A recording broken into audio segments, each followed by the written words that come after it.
పరిశుద్ధుడైనటువంటి తండ్రి, మహోన్నతుడైన మా దేవా, నీకు స్తోత్రాలు. నీ యొక్క ఆశ్చర్యమైన ప్రేమను బట్టి, అత్యద్భుతమైన కృపను బట్టి మా అందరి పట్ల నీకున్న వాత్సల్యతకై స్తోత్రాలు చెల్లిస్తా ఉన్నాం ప్రభు. ఈ ఉదయకాల సమయమందు ప్రభా, మా బలహీనతలు మీరు ఎరగని వారు కారు.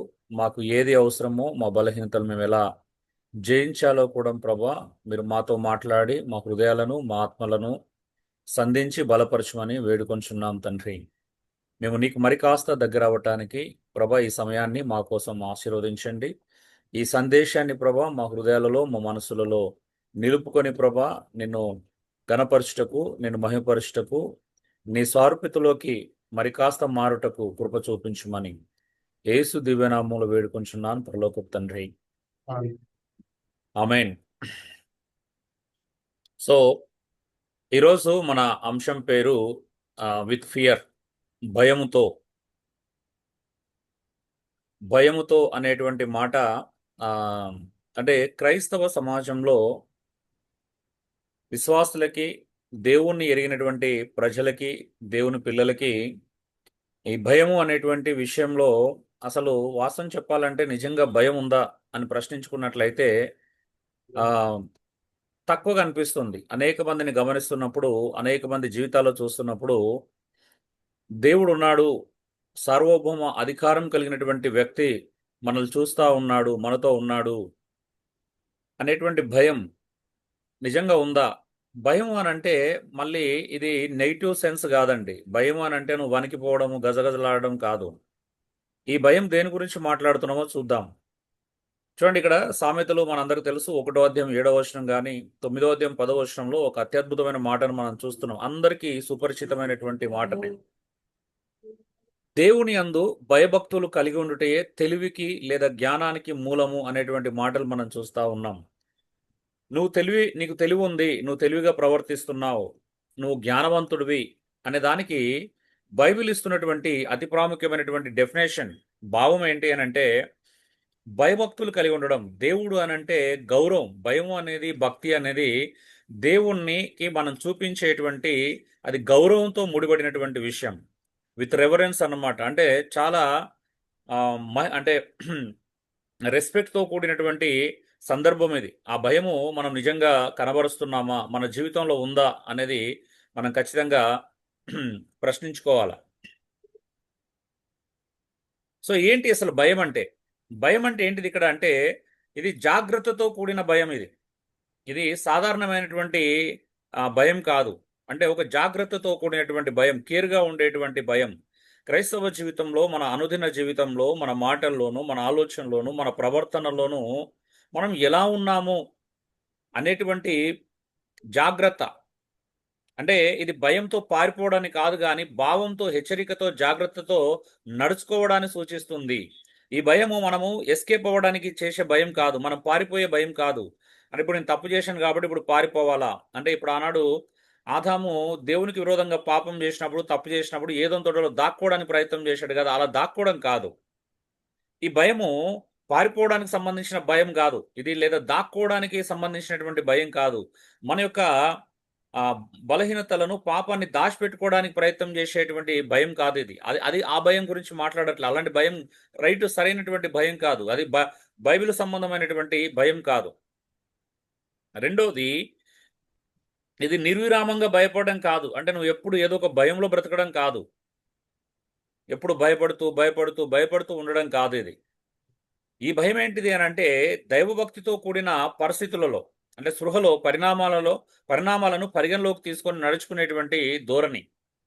దేవుడు నన్ను చూస్తున్నాడు, సో నేను పాపానికి దూరంగా ఉండాలి, నేను తప్పు చేయకుండా జాగ్రత్త పడాలి, నేను నా సహోదరుల విషయంలో చాలా జాగ్రత్తగా ఉండాలి, ఇతరాతర విషయాల్లో నేను జాగ్రత్తగా ఉండాలి, దేవుడు నన్ను గమనిస్తున్నాడు అనేటువంటి జాగ్రత్తతో కూడిన భయం అన్నమాట. గౌరవంతో కూడిన భయం అంటాం. దేవుని పట్ల ఎనలేనటువంటి ప్రేమతో కూడినటువంటి భయం ఇది. సరిగ్గా ఒక మాటలో మనం ఆలోచించినట్లయితే ఇది గౌరవంతో కూడినటువంటి భయం.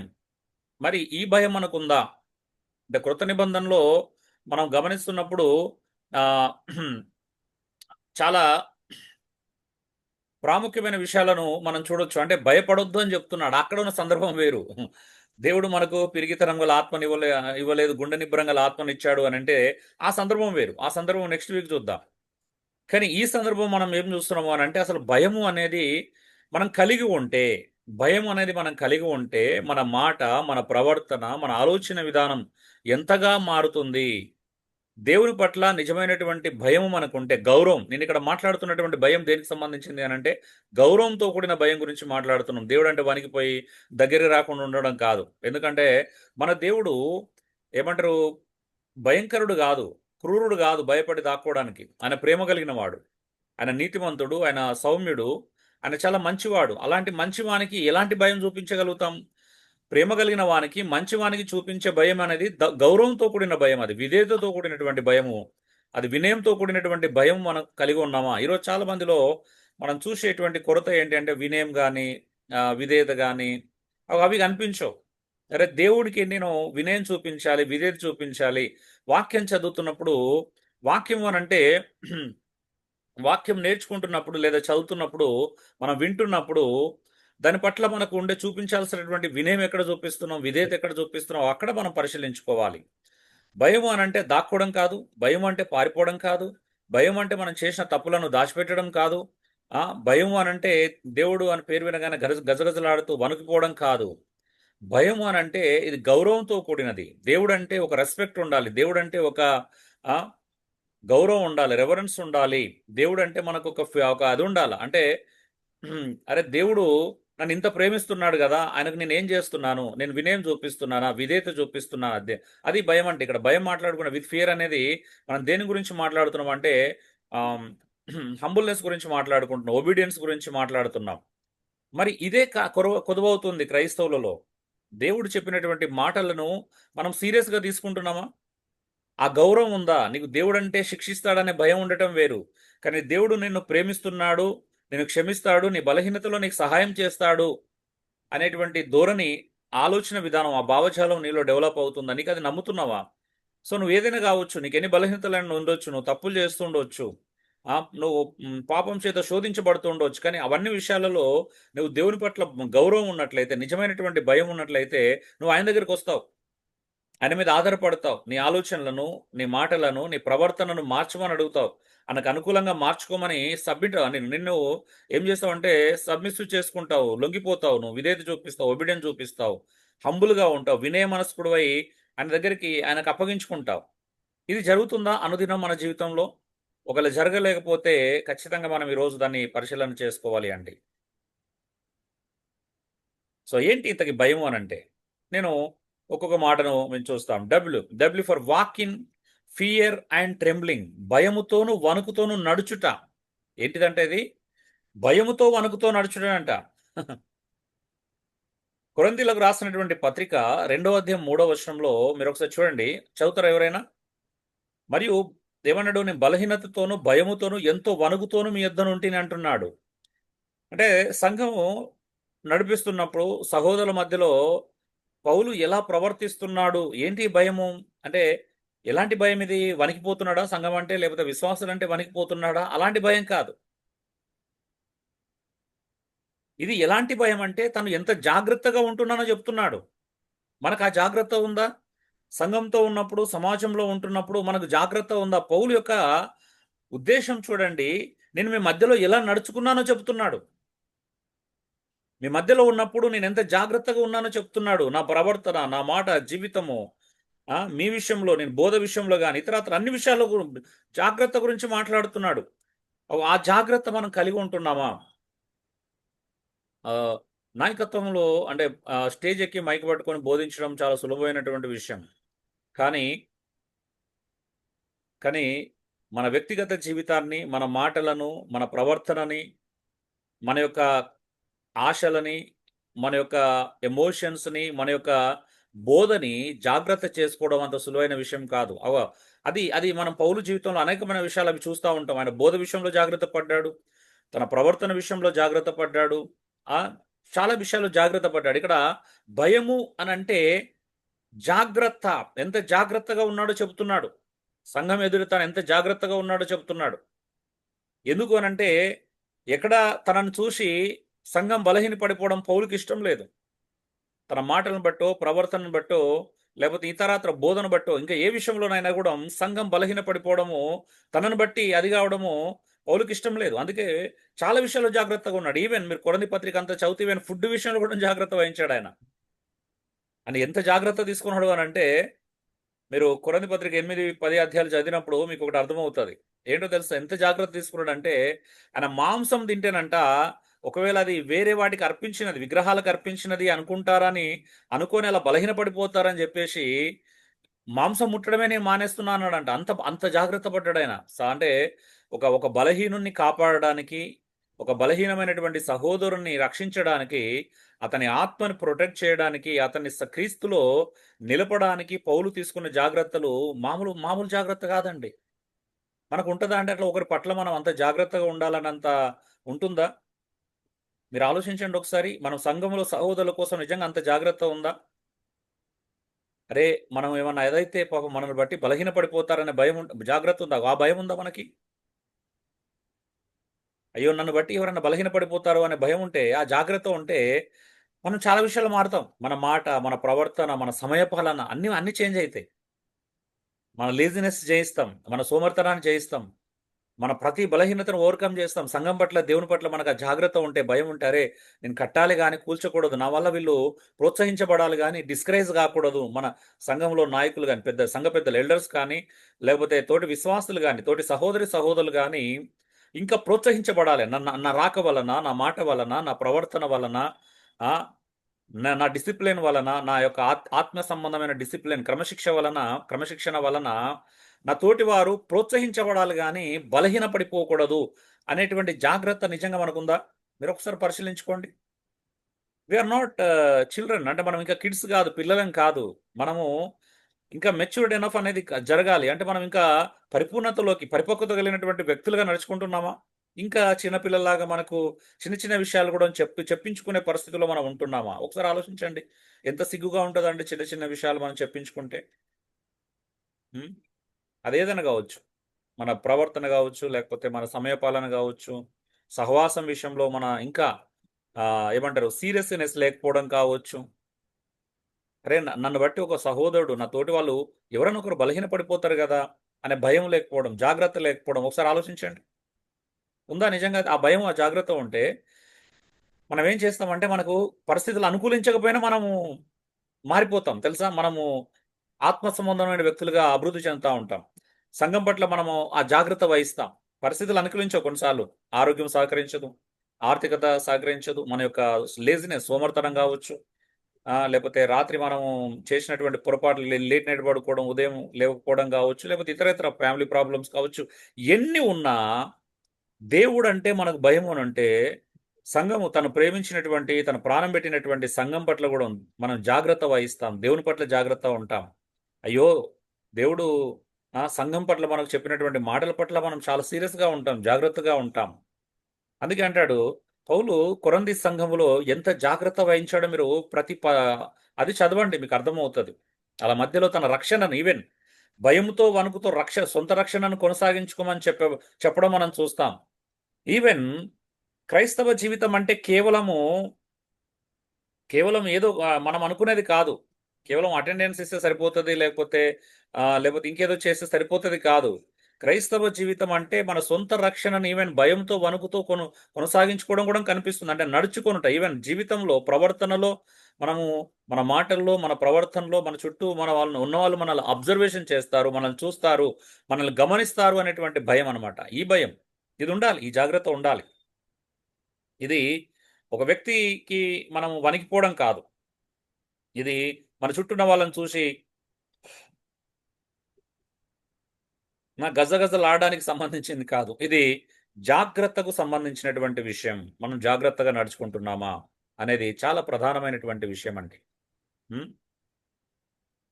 చూడండి కొరంథీ పత్రికలో 15:30లో అంటాడు. మరియు మేము గడియ గడియకు ప్రాణభయంతో నుండనేలా? అంటే అర్థమేంటి? మీ కొరకు మేము ఇంతంతెందుకు చేయాలి? అంటే మీ ప్రాణాన్ని పణంగా బెట్టేసి, ఈ సువార్త పరిచయం ఎందుకు చేయాలి? మాకిదంతా ఎందుకు అనేటువంటి ప్రశ్న కొరంథీయులతో అడుగుతున్నాడు. వాళ్ళు వాళ్ళు వాళ్ళు పునరుద్ధానాన్ని 15వ అధ్యాయంలో ఆయన పునరుద్ధానాన్ని డీల్ చేస్తున్నాడు పౌలు. కొంతమంది యేసు ప్రభు యొక్క రిజరక్షన్ పునరుద్ధానాన్ని నమ్మట్లా. ఉం? అరే అసలు రిజరక్షన్ అనేది లేకపోతే, పునరుద్ధానం అనేది లేకపోతే, అరే మీ విశ్వాసమే వ్యర్థము, మేము ప్రకటించిన సువార్తకు అర్థం ఉండదు అని పునరుద్ధానాన్ని నిరూపిస్తూ, ఎందుకు మేము ఒకవేళ పునరుద్ధానం అనేది లేకపోతే మేము ఇంత ప్రాణభయంతో ఇంత చావుకు తెగించి ఇది ఎందుకు చెప్పాలి అసలు? దాని అంత బలహీనమైపోతుంది కదా. పునరుద్ధానం లేకపోతే సువార్త బలహీనమైనది, విశ్వాసం బలహీనమైనది కదా. ఆ చూడండి, అంటే భయం అనేది ఇక్కడ దేని గురించి మాట్లాడుతున్నాడు? ఉం? ప్రాణం అంటే ప్రీతి అని చెప్పట్లేదు పౌలు. స్వార్థ నిమిత్తము ప్రాణాలు కాపాడుకోవాల్సినటువంటి పరిస్థితులు కొన్నిసార్లు ఎదురవుతా ఉంటాయి. కేవలం స్వార్థ కోసం, సంఘాలను సంరక్షించడం కోసం, సంఘాలను బలపరచడం కోసం, సంఘాల యొక్క అవసరతను నొక్కి చెప్పడం, అంటే సంఘాల యొక్క అభివృద్ధి కోసం, క్షేమాభివృద్ధి కోసము నాయకులు కొన్నిసార్లు అంటే ప్రాణం మీద ప్రీతితో కాదు కానీ సంఘం పట్ల, స్వార్థ పట్ల ఉన్నటువంటి భారంతో కూడా అలాంటి కొన్నిసార్లు వాళ్ళు తరమబడుతున్నారు. నిజంగా చెప్పాలంటే పౌలు అనుచరులు తరమబడుతున్నారు. అందుకోసం ఆ సందర్భం ఆ ప్రాణ భయం అనే పదాన్ని మనం చూస్తా ఉన్నాం. అందుకే క్రైస్తవులకి మనందరికీ మీకు ఒక విషయం ఈ ఫస్ట్ పాయింట్లో కన్క్లూజన్ మాట మనం చూస్తున్నాం. దేవుని ముందు మన అహంకారాన్ని విడిచిపెట్టి వినయంతో జీవించాలండి. ఆ జాగ్రత్త ఎప్పుడొస్తుంది అని అంటే, అహంకారం ఉంటే జాగ్రత్తగా ఉండలేం, ఈగో ఉన్న జాగ్రత్తగా ఉండలేం, లేజినెస్ ఉంటే, ఇవన్నీ ప్రతి బలహీనతకు విజయం ఏంటి? ప్రతి బలహీనతను జయించడానికి సూత్రం ఏంటో తెలుసా? దేవుడు అంటే భయం ఉండాలండి. భయం ఉంటే జాగ్రత్త వస్తుంది. జాగ్రత్తతో మన బలహీనతలన్నీ జయిస్తూ ఉంటాం, మన సోమర్థనాన్ని జయిస్తాం, మన ఎమోషన్స్ను ఇంబ్యాలెన్స్ చేసుకుంటాం, ప్రతిదీ మార్చుకుంటాం, మన ప్రవర్తన మార్చుకుంటాం, మన మాట ఇస్తే నిలబెట్టుకోవడానికి ప్రయత్నం చేస్తాం, మాటను ఎక్కడ కూడా తప్పిపోం. సో అంత జాగ్రత్త పెరుగుతుంది క్రైస్తవుల పట్ల, సంఘం పట్ల మన జాగ్రత్త పెరుగుతూ ఉంటుంది. అన్ని విషయాల్లో మన ప్రవర్తన, అన్ని విషయాల్లో మన ఆలోచన విధానం, అన్ని విషయాల్లో మన మాట తీరు మారుతూ ఉంటుంది. సంఘం పట్ల మనం జాగ్రత్త వహిస్తున్నామా లేదా అనేది మనకు తెలుస్తుంది. దేవుని పట్ల భయం ఉంటే తోటి సహోదరుల పట్ల మన జాగ్రత్త పెరుగుతూ ఉంటుంది. సో అది అన్నమాట. రెండోది, I for imitate holiness with godly fear. భయముతో పరిశుద్ధతను కొనసాగించమంటున్నాడు. దేవుని భయంతో మనం పరిశుద్ధతను సంపూర్తి చేసుకోవాలి. దేవుని భయంతో మనము పరిశుద్ధతలో జాగ్రత్తగా ఉండాలా, మనల్ని మనం కాపాడుకోవాలి. అందుకే ఇక్కడ ఈ సందర్భంలో చూస్తే జారత్వానికి దూరంగా ఉండమంటాడు పౌలు. 1 కొరింథీ 7:1 స్త్రీని ముట్టకుండా పురుషునికి మేలు, మీలో జారత్వాలు జరుగుతున్నాయి కాబట్టి దూరంగా ఉండాలి. జారత్వాన్ని జరిగేటువంటి ఎలాంటి అపవిత్రత సంబంధించినటువంటి ఏ విషయాన్ని కూడా మనం ప్రోత్సహించకూడదు. అలాంటి వాటి మన జీవితంలో అనుమతించకూడదు. ఈ విషయాలు మనకు చాలా సందర్భాలు, చాలా పత్రికల్లో చూస్తాం. తులసి పత్రిక మనం చూస్తాం 3వ అధ్యాయంలో, ఎఫెసీ రాసిన పత్రికలో చూస్తాం 5వ అధ్యాయంలో 1 నుండి 5 వచనాలలో. సో చాలా సందర్భాల్లో ఈ విషయాలు చూస్తాం, మనం ఎంత పవిత్రంగా ఉండాలి. ఈవెన్ పేతురు కూడా రాస్తాడు, ఆయన పరిశుద్ధుడు కనుక మనం పరిశుద్ధులుగా ఉండాలంటాడు. పౌలు 1 తెస్సలోనిక పత్రికలు కూడా చూస్తాం, జారత్వమునకు దూరముగా పారిపోండి అంటాడు. ఎందుకంటే పరిశుద్ధులగుటే దేవుని చిత్తం. సో అందుకే మనము పరిశుద్ధతను ఇమిటేట్ చేయాలా. పరిశుద్ధత విషయంలో మనం పరిశుద్ధతను కొనసాగించాలి, పరిశుద్ధతను వెంబడించాలి, పరిశుద్ధులుగా జీవించడానికి ప్రయత్నం చేయాలి. క్రైస్తవ జీవితము ఈరోజు ఎందుకు గందరగోళం అయిపోతుంది? ఆలోచించండి ఒకసారి. ఎందుకు మనం ఇంత బలహీనంగా ఉండిపోతున్నాం? భయం లేదు, జాగ్రత్త లేదు, పరిశుద్ధత పట్ల మనకు జాగ్రత్త లేదు. అరచేతిలో ప్రపంచాన్ని మనం పెట్టుకొని ఉన్నాం. కొన్నిసార్లు అది కొంతమందికి బలహీనత ఎక్కువైపోతుంది, కొంతమందికి కంట్రోల్లో ఉన్నారు. వాళ్ళని బట్టి ప్రభునామానికి మహిమ కలుగును గాక. సంతోషించే విషయం. చాలా సందర్భాలలో మనం ఎటువైపు ప్రయాణం చేస్తున్నాం. అందుకే కోర్స్ సో ఇది ఆ సందర్భంలో పర్టికులర్గా పౌలు వివాహం గురించి మాట్లాడుతూ ఉన్నాడు.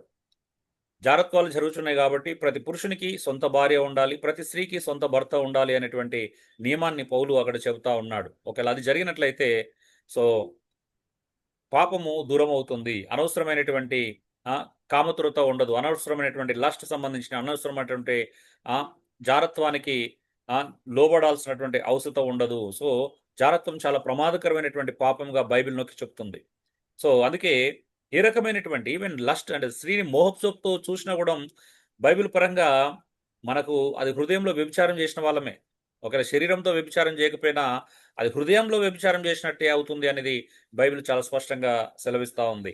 సో అందుకే పరిశుద్ధతను మనం వెంటాడుతున్నామా? జాగ్రత్త. దాని అర్థం ఏంటిది? భయం అంటే ఏంటిది అక్కడ? జాగ్రత్త పడాలి. మన హోలీ లైఫ్‌కి, మన పరిశుద్ధ జీవితానికి, పవిత్ర జీవితానికి అడ్డుగా వచ్చే ప్రతి దగ్గర జాగ్రత్త పడాలి. వాటిని దూరం పెట్టాలా. హ్మ్. యోసేపులాగా అవసరమైతే పారిపోవాలి అలాంటి పరిస్థితులొస్తే. ఆఫ్‌కోర్స్ కేవలం అంటే ఒక అంటే స్త్రీ పురుషులే గాదు. స్త్రీ పురుషులకు దగ్గరయ్యే పరిస్థితులొస్తేనే పారిపోవడం గాదు. ఈవెన్ అది మొబైల్ నుంచెల్లి గావచ్చు, ఇంటర్నెట్ గావచ్చు, సోషల్ మీడియా ద్వారా గావచ్చు, ఇంకే రకమైనటువంటి ఈ మధ్యలో మనము అవే చూస్తున్నాం గదా! ఎక్కువగా ఇన్‌స్టాగ్రామ్‌లో పరిచయమయ్యారు, ఫేస్‌బుక్‌లో పరిచయమయ్యారు, ట్విట్టర్‌లో పరిచయమయ్యారు అని జెప్పేసి దగ్గరైపోయి ఆ! ఎన్ని ప్రమాదాలు చూస్తున్నామో. సొంత తల్లిదండ్రులను చంపుకుంటున్నారు. సొంత కుటుంబ సభ్యులను అది జేస్తున్నారు. తల్లిదండ్రులను దూరమవుతున్నారు. చాలా ప్రమాదాలు మనం సోషల్ మీడియా ద్వారా చూస్తున్నాం. కేవలము ఫిజికల్‌గానే గాదు. ఫస్ట్ అది ఎక్కడ స్టార్ట్ అవుతుందనేది గూడా రూట్ కాజ్ గూడా ఇంపార్టెంట్. ఆ రూట్ కాజ్ సోషల్ మీడియా గావచ్చు, ఒక ట్విట్టర్ గావచ్చు, ఒక ఇన్‌స్టాగ్రామ్ గావచ్చు, ఒక ఫేస్‌బుక్ గావచ్చు, ఏదైనా గావచ్చు. మన పరిశుద్ధతను, మన పవిత్రతను పాడు చేసేది ఏదైనా గావచ్చు. డైరెక్ట్ లైఫ్‌లోకి ఒక అమ్మాయి రూపంలోనే, అబ్బాయి రూపంలోనే జరగకపోవచ్చది. కాబట్టి యవ్వనస్తులారా కేర్‌ఫుల్‌గా ఉండండి. ముఖ్యంగా యవ్వనస్తులకు నేనిక్కడ విన్నవించుకుంటున్నాను. వెరీ కేర్‌ఫుల్‌గా ఉండండి. సోషల్ మీడియాలో అన్నెసెసరీ ఫ్రెండ్‌షిప్ చేయొద్దు. నేను లాస్ట్ టైము ఒక సహోదరొస్తే మాట్లాడుకుంటున్నాం. ఒకప్పుడు ఫ్రెండ్స్ అంటే చాలా అద్భుతంగా ఉండేవాళ్ళు. ఫ్రెండ్స్ అంటే ఏంటిది? మనతో చిన్నప్పటి నుంచి చదువుకున్న వాళ్ళు ఫ్రెండ్స్‌గా ఉండేవాళ్ళు. ఎవరు పడితే ఆళ్ళు ఫ్రెండ్స్ కాకపోయేదప్పుడు. ఆ! ఎవరు పడితే అయితే మన ఏరియా వాళ్ళన్నా, మన చుట్టుపక్కల నివసించే వాళ్ళు గావాలి, నైబర్స్ అన్నా గావాలి, లేదా మనతో కలిసి చదువుకున్న వాళ్ళు. అందుకే ఫ్రెండ్స్ అంటే అప్పుడు అంటే రాకపోకలుండేటివి. ఒకరింటికి ఒకరికి వచ్చేవాళ్ళం. ఫ్రెండ్స్ అంటే మన తల్లిదండ్రులు గూడా పరిచయం ఉంటారు ఆళ్ళకి జనరల్‌గా. నా ఫ్రెండ్‌గా ఇప్పుడు నేను మా ఫ్రెండ్ ఇంటికెళ్ళికి వాళ్ళకి వాళ్ళ తల్లిదండ్రులు నేను పరిచయం ఉంటా. వాళ్ళు మన ఇంటికొస్తారు. నేను వాళ్ళ ఇంటికెళ్తా. ఈవెన్ ఒక్కొక్కసారి మన ఫ్రెండ్స్ అంటే కనిపించకపోతే ఆళ్ళ తల్లిదండ్రులొచ్చి మన ఇంటికొస్తారు. మన ఇంటికొచ్చి "అరే! మా బాబు కనిపిస్తలేడు." మనల్ని అడుగుతారు. మన పేరెంట్స్‌ని అడుగుతారు. మనం కనిపించకపోతే మన పేరెంట్స్ వాళ్ళ పేరెంట్స్ దగ్గరికెళ్తారు. అంటే అలాంటి కమ్యూనికేషన్ ఉండేది. ఓకే. మనోడు ఇక్కడున్నాడు. ఇల్లు తెలుస్తది. అడ్రెస్ తెలుసు. అవునా? ఇవన్నీ ఉంటాయి ఫ్రెండ్‌షిప్‌లో. అవన్నీ తెలిసుండేది. ఫ్రెండ్ అంటే ఇంటికొచ్చి కలిసి భోజనం చేసేటువంటి అట్మాస్ఫియర్ ఉండేది. ఒకరింటికొకరెళ్లి కలిసి తినే వాళ్ళ మన ఏదైనా వాళ్ళ అమ్మ ఏదైనా చేస్తే మనకు పెట్టేది. అలాంటి అట్మాస్ఫియర్, అలాంటి కమ్యూనికేషన్ ఉండేది. కానీ ఈరోజు ఫ్రెండ్‌షిప్స్ అన్నీ కూడా సోషల్ మీడియా వేదికగా విచిత్రంగా ఉంటాయి. వాళ్ళెవరో మనకు తెలియదు. అసలు ఐడీ కూడా ఒరిజినలో కాదో కూడా తెలియదు. అవునా? ఫేక్ ఐడీలు చాలా మంది వాడుతున్నారు.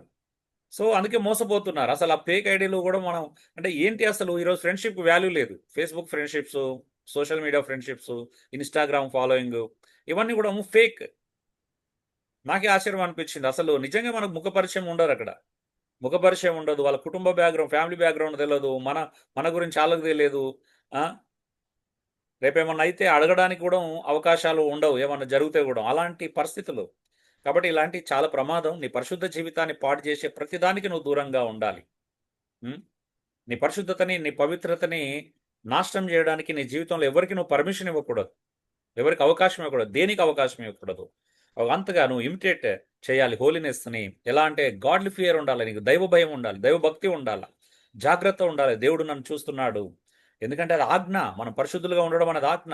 జారత్వానికి దూరంగా పారిపోండి అనేది ఆజ్ఞ. తెస్సలోనికలో పౌలు రాస్తున్నాడు. కొరింథీలో రాస్తున్నాడు. ఆజ్ఞ. జారత్వం జరగకూడదు. ఇతరాతర పాపాలు జరగకూడదు. వాటికి మూలమైనటువంటి దేనిని గూడా ఇవన్నీ మూలాలే. ఫేస్‌బుక్‌లు గావచ్చు, ఇన్‌స్టాగ్రామ్‌లు, ట్విట్టర్‌లు ఇవన్నీ గూడా మూలాలైతే వాటికి ఆ మూలాలకి అవకాశం ఇవ్వకూడదు. నువ్వంత జాగ్రత్తగా క్రైస్తవుడు తనను తాను కాపాడుకోవాలి. క్రైస్తవ యువతను తల్లిదండ్రులు జాగ్రత్తగా చూసుకోవాలి. క్రైస్తవ యువత పాడిపోకుండా మీరు చూడండి. హ్మ్. చూడండి పేతురు అంటున్నాడు చూడండి. ఏమన్నాడు? పక్షపాతం లేకుండా క్రియలను బట్టి ఆ! హ్మ్. దేవుడు అంటే ఏం చేస్తున్నాడు? తీర్పు తీర్చువాడు తండ్రి అని మీరాయనను ప్రార్థన చేయుచున్నారు గనుక మీరు పరదేశులై ఉన్నంత కాలం భయంతో గడుపుడు అంటున్నాడు. చూడండి పరిశుద్ధ జీవితం భయభక్తుల ద్వారా ఫలిస్తుంది. దేవుడు పక్షపాతం లేకుండా నిష్పక్షపాతంగా తీర్పు తీర్చేవాడు కాబట్టి, మనం ఈ భూమి మీద బ్రతికినంత కాలం ఏమంటున్నాం మనం పరదేశులమంట. హ్మ్. దేవుడు న్యాయసమ్మతంగా తీర్పు తీరుస్తాడని మనకు తెలుసు. తెలిసే మనం ఆయనకు ప్రార్థన చేస్తున్నామంట. కనుక ఏం చేయాలంటే పరదేశులై ఉన్నంత కాలం భయంతో గడపాలి. భయపడాలి. ఈ లోకంలో పాపం ఉంటే భయపడాలి. లోకంలో ఉన్నటువంటి చెడుకు భయపడి, లోకంలో ఉన్నటువంటి అపవిత్రతకు భయపడాలా. లోకంలో ఉన్నటువంటి ప్రతి చెడు క్రియలకు, చీకటి క్రియలకు భయపడాలి క్రైస్తవుడు. అందుకే మనం పరదేశులమని మర్చిపోకూడదండి. ఈ లోకం మనకు చాలా మటుకు యోగ్యమైనది కాదు. ఆత్మ సంబంధులకి ఈ లోకం యోగ్యమైనది కాదు. అయినా బ్రతకాలి. శరీరంలో మనం బ్రతుకుతూ పోరాటం చేయడానికి దేవుడు శక్తిని ఇచ్చాడు మనకి. వాటిని ఎలా జయించాలో మార్గాలు ఇచ్చాడు. కొంతమంది అనుకోవచ్చు, ఈ లోకం యోగ్యమైనది కాదు అని అంటే మరి ఎందుకు బ్రతకడం, వెళ్ళిపోవచ్చు కదా, దేవుడు తీసుకెళ్ళొచ్చు కదా. No no no. యోగ్యమైనది కాదు అనేది ఏ సందర్భంలో మాట్లాడుతున్నాడు? ఈ లోకం మనల్ని చెడుగా ప్రభావితం చేస్తుంది కాబట్టి జాగ్రత్త గురించి చెప్తున్నాడు. జాగ్రత్తగా ఉండాలనేది. అందుకే పరదేశులైనంత కాలం భయంతో గడపండి. మనల్ని పాడు చేసేటివి లోకంలో చాలా ఉన్నాయి. పరిశుద్ధ జీవితము కేవలం భయభక్తుల ద్వారా కలుగుతుంది. దేవుని పట్ల భయం ఉండాలి, భక్తి ఉండాలా. అలా ఉన్నప్పుడు ఈవెన్ యోసేపు లాంటి పరిస్థితి వచ్చినా, ఎవరు లేనటువంటి పరిస్థితి వచ్చినా నువ్వు తప్పించుకోగలుగుతావు. నువ్వు నీ పరిశుద్ధతను కాపాడుకోగలుగుతారు. ఈవెన్ పెళ్ళైన వాళ్ళు కూడా ఆ ప్రాబ్లమ్స్ ఒకవేళ ఉన్నా ఏదైనా అలాంటి అవకాశాలు ఇవ్వకూడదు. అనవసరమైనటువంటి క్లోజ్‌నెస్, అనవసరమైనటువంటి ఏమంటారు, ఏకాంత సమయాలు గడపడం, అనవసరమైనటువంటి పర్సనల్ చాట్స్, పర్సనల్ కాలింగ్. మీకు తెలుసా ఈ మధ్యలో ఎంత వరస్ట్‌గా అయిపోయినారో? వీడియో కాల్స్ ద్వారా చాలామంది దొరికిపోయారు. వీడియో కాల్స్ ద్వారా అలా దొరికిపోయి ఆ! జీవితాలు గందరగోళమైనయి. కొన్ని అయితే హనీ ట్రాప్ కూడా జరుగుతున్నాయి. సో, వెరీ కేర్‌ఫుల్‌గా ఉండాలి. క్రైస్తవులు చాలా జాగ్రత్తగా ఉండాల. సరే, మన మీద అవి జరగకపోవచ్చు గానీ, ప్రమాదాలైతే మనకు చాలా విషయాలు పొంచి ఉన్నాయనే విషయాల్ని మనం గమనించాల. ఈరోజు కాకపోతే రేపు ఏదో ఒక కోణంలో. అది ఈ రూపంలోనే వస్తదనే గ్యారంటీ లేదు. అది ఏ రూపంలోనే రావచ్చు. నువ్వు ఒక విషయంలో జాగ్రత్తగా ఉండొచ్చు. మరో విషయంలో హ్మ్. కేర్‌ఫుల్ అండి. నెక్స్ట్ హ్మ్. Treat others with reverence for God. ఇతరులను గౌరవభావంతో చూడు. ఇతరుల గౌరవం అంటే అర్థం ఏంటిది? చూడండి, ఎఫెసీ 5:21 క్రీస్తునందలి భయముతో ఒకనికొకడు లోబడి ఉండుడు అంటున్నాడు. క్రీస్తునందలి భయం ఉండాలా? ఉందా? ఇది గౌరవంతో కూడిన భయం మళ్ళా. క్రీస్తునందు నీకు భయం ఉంటే మనం సహోదరులకు లోబడతాం. సహోదరులు ఏదైనా మంచి చెప్తే లోబడతాం. మరి నాయకుల పరిస్థితి ఏంటి? నాయకులు కూడా నువ్వు లోబడతావు. వాళ్ళు నీ మేలు కొరకు చేసిన ప్రతిదానికి లోబడతావు. సంఘక్షేమం కొరకు చేసే ప్రతిదానికి నువ్వు లోబడతావు. వాక్యానుసారమైనటువంటి బోధకు నువ్వు లోబడతావు. హ్మ్. తెస్సలోనిక పత్రికలో మనం చూస్తాం 5వ అధ్యాయంలో మొదటి పత్రికలో నాయకులకి లోబడమంటున్నాడు అక్కడ. ఖచ్చితమైనటువంటి లోబడడం అనేది విధేయత చూపించాలంటున్నాడు. వాళ్ళు మీకోసం ప్రయాసపడుతున్నారు కాబట్టి, మీకోసం ఎవరైతే ప్రయాసపడతారో వాళ్ళ మాట వినాలి అంటాడు. ఆత్మ సంబంధమైన క్షేమం కోసం మీతో చెప్పేది నాయకులకు లోబడాలి. అలాగే స్థానిక సంఘంలో ఒకరికొకరు మనం లోబడి ఉండాలనేది ఆ! పౌలు యొక్క ఆశ్చర్యకరమైనటువంటి, అద్భుతమైనటువంటి బోధ. ఏం జరుగుతుంది? ఎఫెసీ 5లో మనం చూస్తే ప్రియులైన పిల్లల వలె క్రీస్తును పోలి నడుచుకోవాలని చెప్తున్నాడు. తర్వాత రెండవ వచనం నుంచెల్లి లోకంలో ఉన్నటువంటి ప్రతి విధమైన జారత్వానికి, అపవిత్రతకి, ధనాపేక్షకి, విగ్రహారాధన ఇవన్నిటికి మనం ఎలా దూరంగా ఉండాలో చెప్తున్నాడు. తర్వాత వెలుగు ఫలం గురించి మాట్లాడాడు. అవునా? లాస్ట్ టైం మనం చూసాం. ఇన్ లైట్ వెలుగు ఫలం గురించి చూసాం. వెలుగంటే ఏంటిదో చూసాం.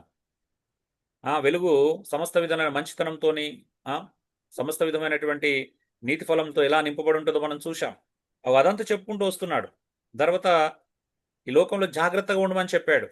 సమయాన్ని వృధా చేసుకోకుండా ఎలా జాగ్రత్తగా ఉండాలో చెప్పాడు. హ్మ్. సంఘంగా కూడుకుంటున్నప్పుడు ఆత్మ సంబంధమైన పద్యములతో, పాటలతో ఒకరినొకరు ఎలా పురికొల్పుకోవాలి, ఎలా ప్రోత్సహించుకోవాలో చెప్తున్నాడు. ఒకప్పుడు అంటున్నాడు క్రీస్తునందలి భయంతో ఒకరినొకడు లోబడి ఉండాలా. ఆ తర్వాత 22 నుంచెల్లి మళ్ళీ వైఫ్ అండ్ హస్బెండ్‌కి ఇన్‌స్ట్రక్షన్స్ మనం చూస్తాం. భర్త భార్యను ఎలా ప్రేమించాలి, భార్య భర్తకి ఎంతగా విధేయత చూపించాలనే ఇన్‌స్ట్రక్షన్ చూస్తాం. మరి ఇది సంఘంలో మనం స్థానికంగా మనం ఒకరినొకరు పురికొల్పుకుంటున్నప్పుడు, మనం పాటల ద్వారా, ఆత్మ సంబంధమైనటువంటి పద్యముల ద్వారా, కీర్తనల ద్వారా, ఆత్మ సంబంధమైనటువంటి ఇతరాత్ర విషయాల ద్వారా మనం పురికొల్పుకుంటున్నప్పుడు మనం లోబడుతున్నామా ఒకరికొకరం? హ్మ్. ఒకటే అండి. మనం ఎంత చేసినా లోబడకపోతే ప్రయోజనం లేదండి. ఎంత చేసినా లోబడకపోతే ఎలాంటి ఉపయోగం ఉండదు. హ్మ్. మనకున్న ప్రాబ్లమ్ ఏంటో తెలుసా? విధేయత. చాలా కష్టం కదండీ విధేయత చూపించడం.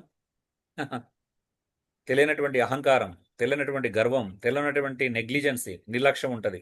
అంటే ఏదో ఒక కోణంలో ఉంటది. అహంకారం అంటే డైరెక్ట్ అహంకార రూపంలో ఉండకపోవచ్చు. నాకు అహంకారం లేదని మనం అనుకోవచ్చు. అది మోసమే, సెల్ఫ్ డిసెప్షనే. అహంకారం అనేది అది ఏ కోణంలోనైనా రావచ్చు. నేనెందుకు వినాలి అనేటువంటి ఆలోచనతోటి రావచ్చు. ఇగ్నోరెన్స్ వలన కూడా రావచ్చు. వాళ్ళు చెప్పుకుంటూ పోతారు. మనము వినుకుంటూ పోవాలి. నేనెందుకు పాటించాలి అనేటువంటి ఇగ్నోరెన్స్. దాన్ని ఈవెన్ నువ్వు ఇగ్నోర్ చేయొచ్చు. ఇంటెన్షనల్లీ ఎలాగైనా నువ్వు ఇగ్నోర్ చేయొచ్చు. పట్టించుకోకపోవచ్చు. హ్మ్. ఎవరైనా ఏదైనా చెప్తే ఎందుకు సీరియస్‌గా తీసుకోవాలనుకో. నేను ఇంతేనా, వాళ్ళ కోసం, నేను ఎవరి కోసం మారను అనేటువంటి భావజాలం నీలో ఉండొచ్చు. దాన్ని నువ్వు ఎలాగైనా కలిగి ఉండొచ్చు. నువ్వు అది బయటికి ఎక్స్‌ప్రెస్ చేసినా చేయకపోయినా అహంకారం అనేది చాలా ప్రమాదకరమైంది. అదున్న చోట నీకు లోబడం ఉండదు.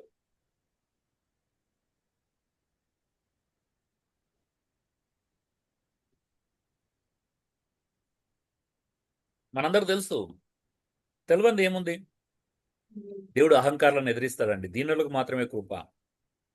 దీనత్వంతో రావాలి దేవుని దగ్గరికి. ఆయన వాక్యాన్ని దీనత్వంతో మనం ప్రవర్తనలోనే ప్రవర్తనలో మాత్రమే కాదు, ఆయన వాక్యానికి మనం లోబడుతున్నామా, ఒకరికొకరు లోబడుతున్నాం. వాక్యం చెప్పినట్టు సంఘక్షేమం కొరకు ఆలోచించే ప్రతి ఆలోచనలో మనం ఒకరికొకరు లోబడుతున్నామా, ప్రతి మంచి పనిలో ఒకరికొకరు లోబడుతున్నామా. మనం ఎంత కొన్నిసార్లు కొంతమందిలో నేను యాటిట్యూడ్ చూస్తూ ఉంటాను. కొంతమంది లోపల తెలియనటువంటి ప్రైడ్గా అనిపిస్తుంది ఇన్నర్గా. కొంతమందికి సోమర్తనం ఉంటుంది. ఇక నేను నా వల్ల కాదు, ఇది నా టైం అయిపోయింది, నేను ఇప్పుడు లోబడి చేసేది ఏం లేదు నాకు.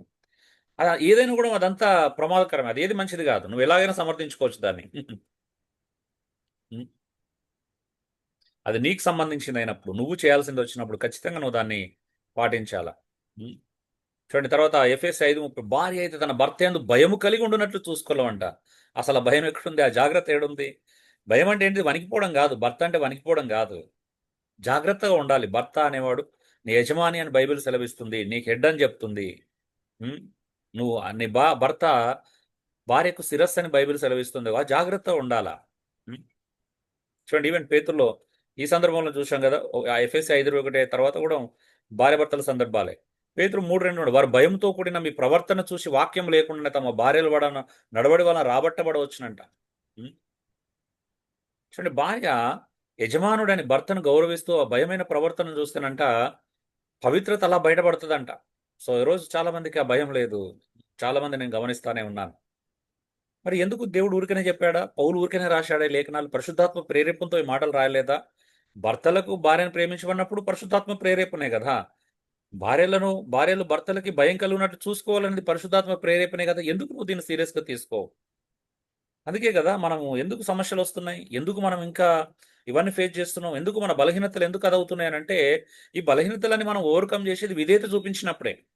విధేయత లేకుండా సాధ్యము కాదండి.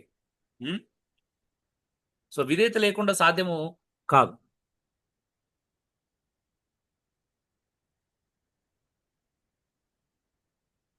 ఎందుకు మనం మంచి విషయాలకి విధేయత చూపించాం? ఇవి నీ జీవితాన్ని కట్టేటివి, దేవునిలో నీ పవిత్రతను పెంచేటివి, దేవుని పట్ల నీకున్న గౌరవాన్ని ప్రేమను పెంచేటివే కదా.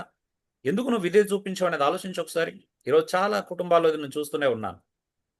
ఆశ్చర్యం అనిపిస్తుంది, అరే మనం ఎందుకు అంటే ఓకే, అఫ్ కోర్స్ మనం బలహీనమని తెలుసు, కానీ ఆ బలహీనతలు జయించడానికి ఒక మార్గం ఉంది కదా. బైబిల్లో ఒక దిశానిర్దేశం ఉంది కదా.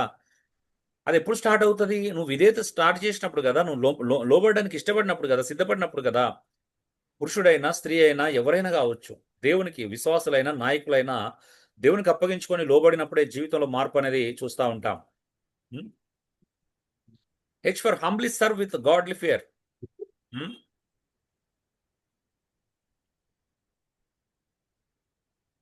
సో వినయంగా యథార్థ హృదయంతో విధేయత చూపు.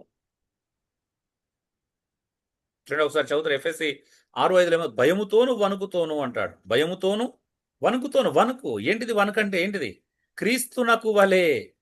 ఒకసారి చదువుతారా ఎఫ్ఎస్సి 6:5 క్లియర్ గా చదువుతారా ఎవరైనా? హలో. దాసులారా, యథార్థమైన హృదయం గల వారై భయముతోను వణుకుతోను క్రీస్తునకు వలె శరీర విషయమై మీ యజమానులైన వారికి విధేయులైయుండుడి. ఇక్కడ ఎవరి గురించి మాట్లాడుతున్నాడు? జాబ్ చేసే వాళ్ళ గురించి మాట్లాడుతున్నాడు. అంటే అక్కడ పర్టికులర్గా సర్వెంట్స్ గురించి మాట్లాడుతున్నాడు. అయితే ఇప్పుడు మనం అప్లికేషన్ పార్ట్లో తీసుకున్నట్టయితే ఎవరి గురించి మాట్లాడుతున్నాడు? వర్క్ చేసే వాళ్ళ గురించి మాట్లాడుతున్నాడు, ఉద్యోగం చేసే వాళ్ళ గురించి మాట్లాడుతున్నాడు, పని చేసే వాళ్ళ గురించి మాట్లాడుతున్నాడు. ఏంటిదంట?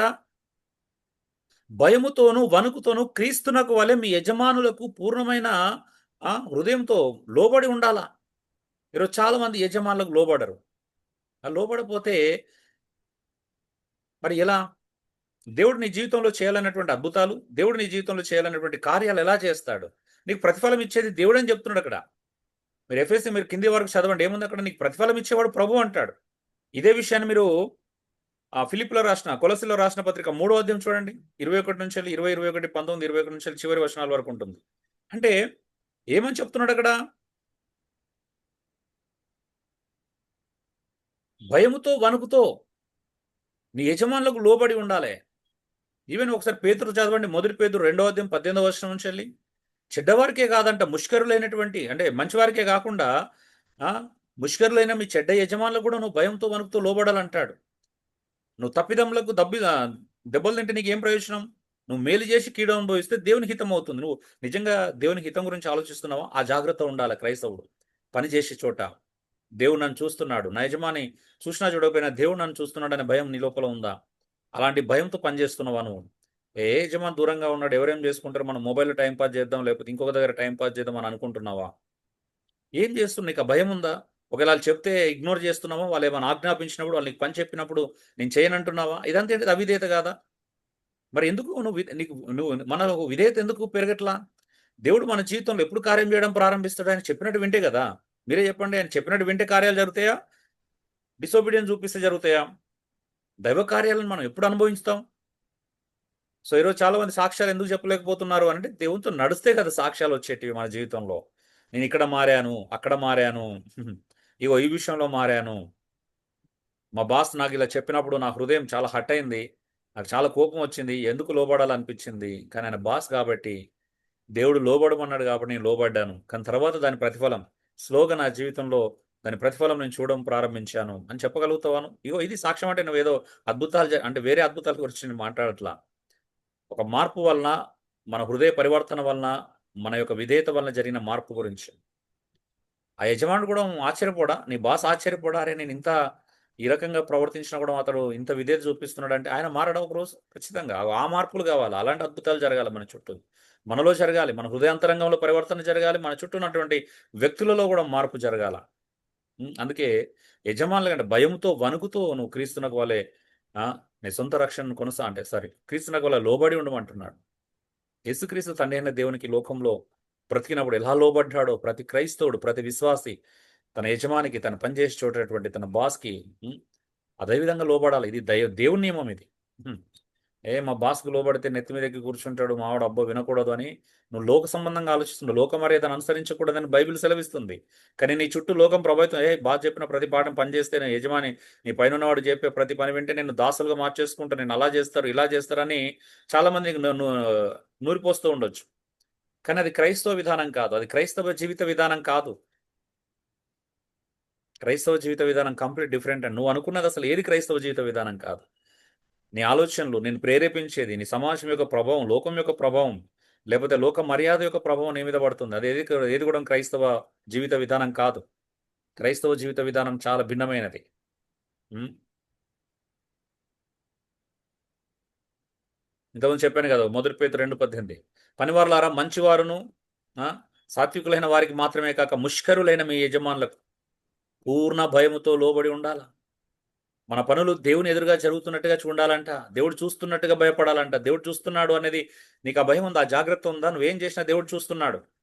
నువ్వు 4 గోడల మధ్యలో ఏమున్నా దేవుడు చూస్తాడు. 10 మందిలో ఏం జరిగినా 100 మందిలో నువ్వేం చేసినా దేవుడు చూస్తా ఉంటాడు. అదే విషయమైనా కావచ్చు. ఇంకా పని విషయంలో అన్ని విషయాలలో దేవుడు చూస్తాడు. మన పాటలు కూడా చూచున్న దేవుడవు నీవే. హ్మ్. అంటే మన దేవుడు చూసేవాడు. మరి నీకు ఆ జాగ్రత్త ఉందా? మన అనుదిన జీవితంలో మన ప్రవర్తన ఎందుకు మారట్లేదు?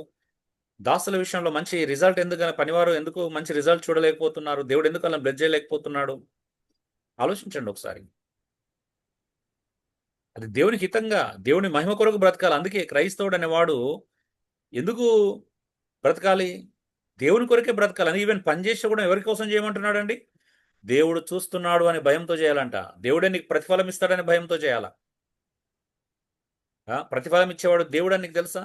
నువ్వు పనిచేసే చోట నీకు జీతం తక్కువ ఇచ్చినట్టు అనిపించవచ్చు. నీతో ఎక్కువ గంటలు కష్టం చేపిస్తున్నట్టు నీకు అనిపించవచ్చు.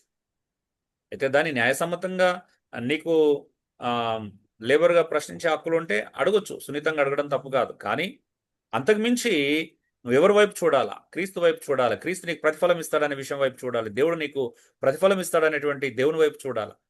కానీ మనం మనుషుల దగ్గర ఎక్స్‌పెక్ట్ చేసి ఏం చేస్తామనంటే తెలియకుండా అవిధేయులం అవుతామండి. ఎదురు తిరుగుతాం. రెబెలియన్ స్పిరిట్ పెంచుకుంటాం. మావాడు మంచోడు కాదు, నేను లోబడను అనే స్వభావం మనకు పెరుగుతా ఉంటది. ఇవన్నీ కూడా రైట్ కాదు. మన పనులను దేవుడు చూస్తున్నాడు, జాగ్రత్త. ఐదోది ఫియర్‌ఫుల్లీ వర్కౌట్ యువర్ సాల్వేషన్. భయముతోను, వణుకుతోను రక్షణను కొనసాగించు అంటున్నాడు. భయముతో, వణుకుతోనంట నీ సొంత రక్షణను కొనసాగించుకోండి. జాగ్రత్తగా ఉండాలా. నీ రక్షణ విషయంలో జాగ్రత్త. ఏ విషయంలో చూస్తున్నాం? ప్రవర్తనలో జాగ్రత్త చూశాం. పని దగ్గర జాగ్రత్తగా చూస్తున్నాం. ఈవెన్ నీ సొంత రక్షణ విషయంలోనూ జాగ్రత్తగా ఉండాలా. సహోదరుల మధ్యలో మనం జాగ్రత్తను చూసాం, ఎంత జాగ్రత్తగా బ్రతకాలనేది. భార్యాభర్తలో ఎలా జాగ్రత్తగా ఉండాలో చూసాం. మరి నీ సొంత రక్షణ విషయంలో నీకు జాగ్రత్త ఉందా? భయముతో, వణుకుతో నీ రక్షణ కొనసాగించుకోమంటున్నాడు. నీ రక్షణలో ఎదుగు, నీ రక్షణలో ముందుకెళ్ళు. ఉం? ఫిలిప్పుల రాసిన పత్రిక 2వ అధ్యాయం మనమందరం చూస్తే ఏముంది అక్కడ? అన్ని మొదటి వర్షం నుంచి గమనించుకుంటూ వస్తే ప్రతి వాడు తన సొంత కార్యాలను చూస్తున్నాడు, యేసుక్రీస్తు కార్యాలను చూడట్లేదు. ఉం? యేసుక్రీస్తుని పట్టించుకోవట్లా, ఆయన పరిచర్యను పట్టించుకోవట్లా. ఉం? మనం జాగ్రత్త ఉండకపోతే ఎదుటి వ్యక్తికి ఎంత నష్టం జరుగుతుంది, బలహీనులకు ఎంత సమస్య అవుతుంది, మనం పట్టించుకోవట్లా. ఇతరులను పట్టించుకోకపోతే ఏమైతే పట్టించుకోవట్లేదు. యేసుక్రీస్తు నాడు పౌలు మాదిరిగా చూపించాడు. ఆయన మన కొరకు ఎలా తను అప్పగించుకున్నాడో చెప్పాడు. మనం కూడా క్రీస్తు యేసున కలిగిన మనసు మనం కలిగి ఉండాలి. ఈ సమాజంలో బ్రతుకుతున్నప్పుడు మన సొంత రక్షణను కాపాడుకుంటున్నప్పుడు ఎదుటి వ్యక్తి రక్షణ కూడా అది దోహదం చేస్తుంది అనే విషయాన్ని కూడా మనం గ్రహించాలి. నా లైఫ్ నా ఇష్టం. అరే నేను బలహీనపడిపోతే నువ్వెందుకు బ్రదర్ బలహీనపడిపోతావు? నేను బలహీనపడిపోతే నువ్వెందుకు బ్రదర్? నేను రక్షణలో నేను వెనకబడిపోతే నువ్వెందుకు? నేను రక్షణ లేకపోతే నువ్వెందుకు బలహీనపడిపోతావు? నువ్వు దేవుణ్ణి చూసి ముందుకెళ్ళు బ్రదర్, సిస్టర్, అలా వెళ్ళు. నన్నెందుకు చూస్తున్నావు అనే మనం మంచి మంచి లాజిక్స్ మాట్లాడతాం. నిన్ను బట్టేనా? ఎస్, నిన్ను బట్టి నాకు రక్షణ రాదు, కానీ నిన్ను బట్టి నేను ఇంకా బలహీన పడిపోయే ప్రమాదం ఉంది. అందుకే మనం ఎవరి బలహీనత కారణం కాకూడదు. అందుకే మన సొంత రక్షణలో మనం జాగ్రత్త వహిస్తూ ఉన్నప్పుడు మన చుట్టూ వాళ్ళను కూడా అదే జాగ్రత్త తీసుకుంటారు. లేకపోతే వాళ్ళు లీనియం తీసుకుంటారు. నువ్వు నాకంటే ముందున్న వాళ్ళు పెద్ద సీరియస్గా లేరు, నేను ఎందుకు సీరియస్గా ఉండాలి? చాలా మంది అలా ఒకరిని చూసి ఒకరే కదా. క్రైస్తవులు బలహీనపడిపోయింది, రక్షణ విషయంలో వెనకడుగేస్తుంది. అందుకే లోకంలో పరిగెడుతున్నాం, లోక సంబంధమైన విషయాల కోసం ముందెడుగుతున్నాం. రక్షణ విషయంలో ఉండే జాగ్రత్త లేదు, కానీ ఈ జీవితంలో బ్రతకడానికి కావాల్సిన జాగ్రత్తలు తీసుకుంటున్నాం. అవి తప్పు కాదు, కానీ నువ్వు రక్షణ కూడా అంతకంటే మించిన స్థాయి కదా నువ్వు జాగ్రత్త తీసుకోవాల్సింది.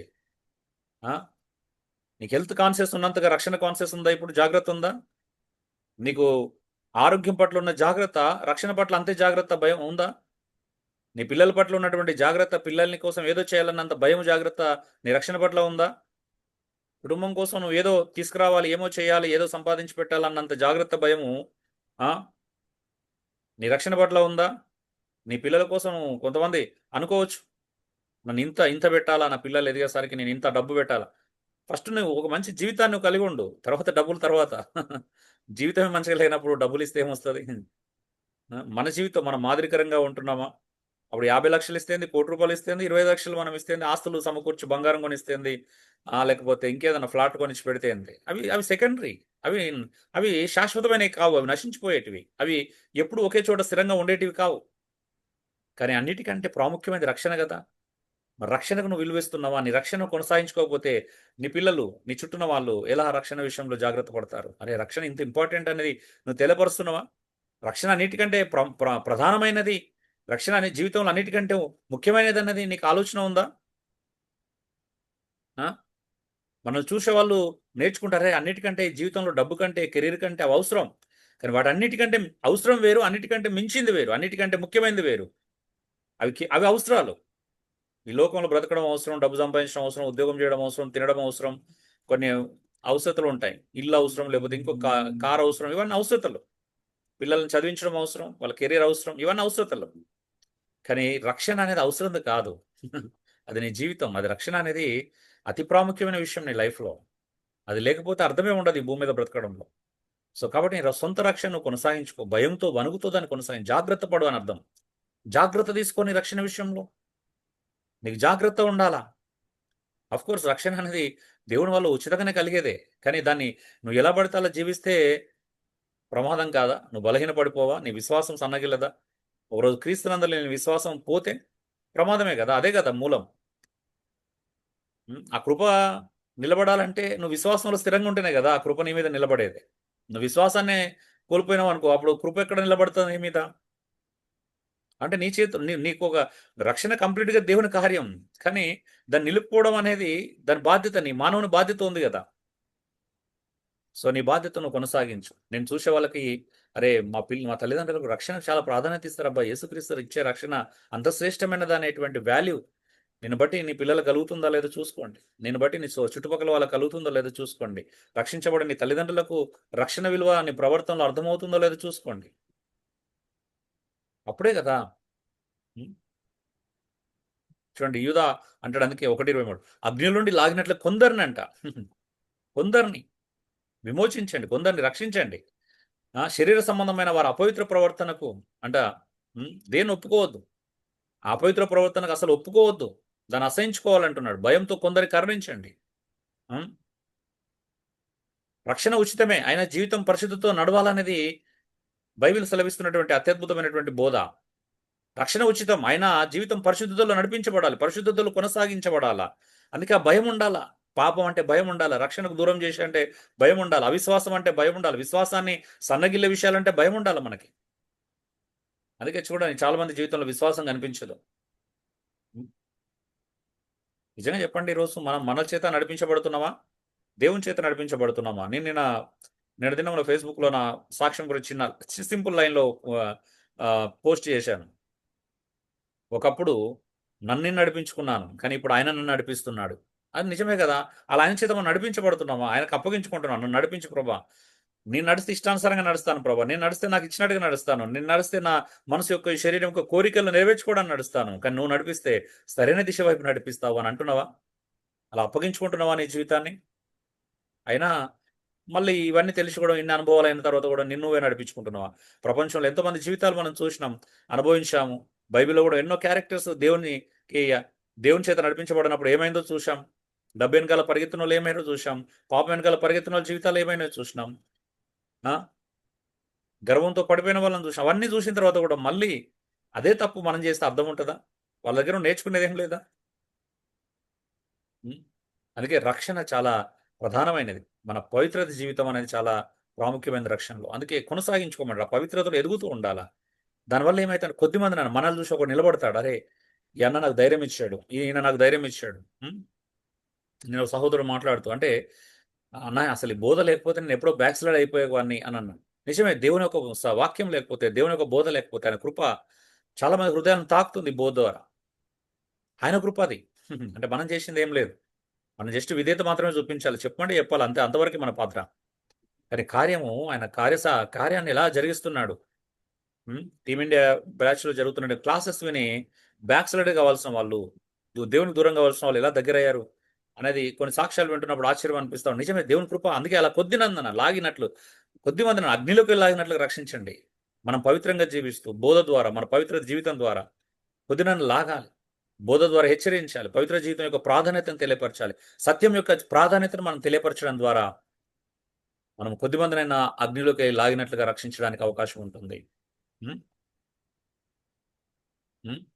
Expect judgement with fearful. తీర్పును గంభీరతతో ఎదురు చూడు, భయంతో ఎదురు చూడు. తీర్పు ఉంది ఒకరోజు. ఎబ్రి 10:20 చూస్తాను, న్యాయ తీర్పునకు భయంతో ఎదురు చూడాలి. ఎవరు? ఇది అందరు కాదు. ఎబ్రి 10:20 న్యాయ తీర్పునకు భయంతో ఎదురు చూడమని చెప్పేది అందరి గురించి కాదు. ఎవరంటే ఇల్లు కృపకు మూలమగు ఆత్మను తిరస్కరించిన వాళ్ళ గురించి చెప్తుంది. కృపకు మూలమగు దేవుని ఆత్మని తిరస్కరిస్తే, ఆ విశ్వాసాన్ని పాడు చేసుకునేటువంటి పరిస్థితి వస్తే, రక్షణకు మూలమై క్రీస్తునే తృణీకరించేటువంటి దుస్థితి వస్తే, అంతకంటే ప్రమాదకరం ఏముంటుంది? ఇక జడ్జిమెంట్ కోసమే చూడాలి అలాంటి వాళ్ళైతే. ఇంకా మళ్ళీ యేసుప్రభువు వారు అలాంటి వారి కోసం మరలా వచ్చి శిలువలో మరణించాడు. అలాంటి వారి కోసం వచ్చి మళ్ళా ప్రాణం పెట్టాడు ఆయన. ఒకసారి అయిపోయింది, రక్షణ కార్యం చేసేశాడు. అయితే రక్షణకు మూలమైనటువంటి, రక్షణకు ఆధారమైనటువంటి, కృపకు మూలమైనటువంటి ఆత్మని తిరస్కరిస్తే, నీలో నీలో పశ్చాత్తాపాన్ని, మారుమనసును కలిగించేటువంటి, విశ్వాసానికి మూలమైనటువంటి, కృపకు మూలమైనటువంటి నువ్వు ఆత్మని తిరస్కరిస్తే ఇంకేముంటది? నాకు రక్షణ వద్దు అని చెప్పినోనికి తీర్పే ఉంటుంది, ఇంకా రక్షణ దొరకదు. రక్షణకు మూలమైనటువంటి దేని తృణీకరించిన తీర్పే ఉంటుంది. రక్షణ మూలమైన విశ్వాసాన్ని, దేవుని కృపను, దేవుని యొక్క కార్యాన్ని, యేసుక్రీస్తు యొక్క శిల్వ కార్యాన్ని, పరిశుద్ధాత్మ దేవుడు అనుగ్రహించే కృపను, ఇవన్నీ ఏది తృణీకరించినా అలాంటి వాళ్ళు కేవలము తీర్పు కోసం ఎదురు చూస్తూ ఉండాలంతే. అలాంటి వాళ్ళకి ఇంకా వేరే ఆప్షన్ లేదంటున్నాడు ఎబ్రి గ్రంథకర్త. ఇదే విషయాన్ని నిన్న ఆరో అధ్యాయంలో కూడా ప్రస్తావిస్తాడు. సారీ, 9వ అధ్యాయం, క్షమించాలా. మనం నిజంగా జాగ్రత్తగా ఉంటున్నామా? రక్షణ 6వ అధ్యాయంలో అనుకుంటా, క్షమించాలా, ఎగ్జాక్ట్ రిఫరెన్స్ మర్చిపోయాను. సో ఓకే, ఎనీహో, ఏదైనా కూడాము దేవుని అంటే ఒకసారి వెలిగింపబడి పరసంబంధమైన వరముల రుచి తర్వాత అలాంటి వాళ్ళ మరలా నూతన పరుషు అసాధ్యం అంటాడు. అంటే తప్పిపోయిన వారు ఆ యొక్క అద్భుతమైన క్రమం నుంచి వెళ్ళి దూరమైన వాళ్ళని మనం ఏం చేయలేమంటున్నాడు. అందుకే ఈ క్రమాన్ని కోల్పోకుండా ఉండడానికే జాగ్రత్త. ఒకసారి రక్షించబడ్డాం, వెలిగింపబడ్డాం, అందులోనే వెళ్ళాలి. ఆ క్రమంలోనే వెళ్ళాలి. దాని నుంచి దూరం అయితే అలాంటి వారి మరలా నూతన పరుచు అసాధ్యం అంటున్నాడు.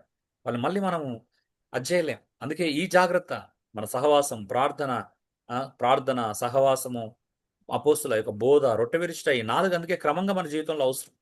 ఇవి లేకపోతే ఏమైతది? మెల్లమెల్లగా అందులోకెళ్ళి దూరమైతే హ్మ్.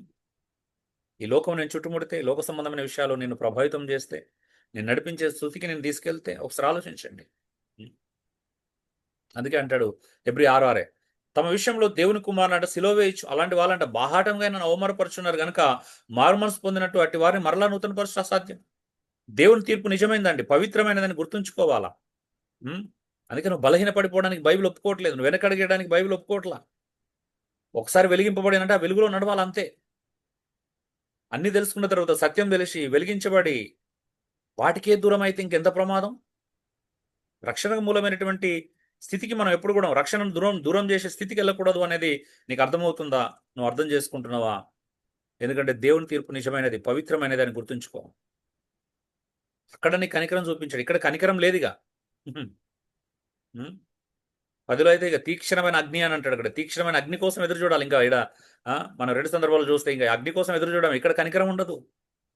Be careful dear brothers and sisters.